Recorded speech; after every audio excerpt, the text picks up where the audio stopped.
I discovered Wolf Kahn, the art of Wolf Kahn, probably in the early 2000s. He's able to do stuff with pastel that I always dreamed of doing, but hadn't done. I think this idea was in my head, but I never acted on it until I saw his work.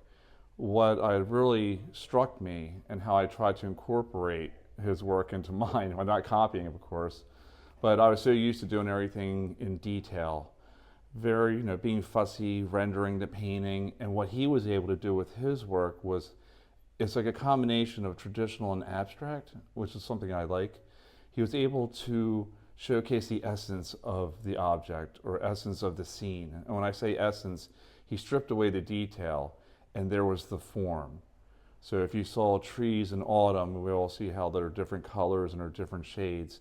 One tree would be just completely orange, one would be completely red, with hints of cool colors, contrasting colors going throughout them.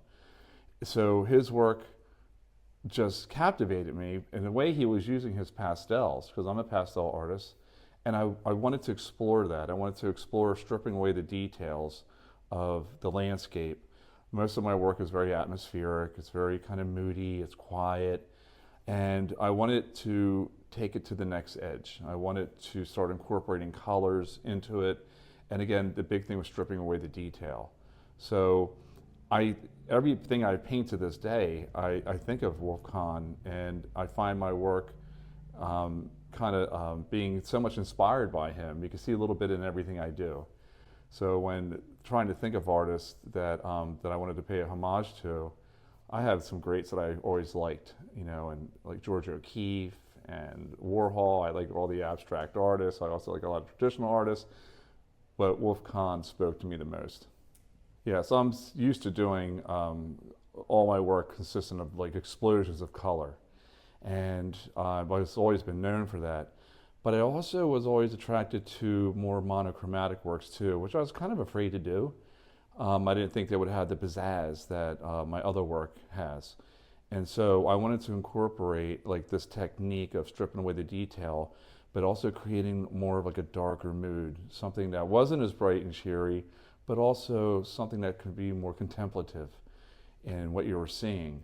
So my idea, which I started doing last year, I have lots of reference photos of the woods of where I live, and to look at them, you got kind of lost in it. There was kind of an eeriness, but also like a real peacefulness to it. So my challenge was, I'm going to work on this body of work that is kind of void of color, and creating this mood, this mysterious mystique of being lost in it, and also trying to convey a feeling. I think like during the wintertime when we're out in the snow or in the woods, everything's like very quiet. So it wasn't so much, it was important to do this, but also incorporate that quietness into what you were looking at. So it's almost evoking a feeling, a memory. So that's why I chose to do these black and whites. I should say they're black and whites. There are some color in them, but really opposite of what I'm usually known for.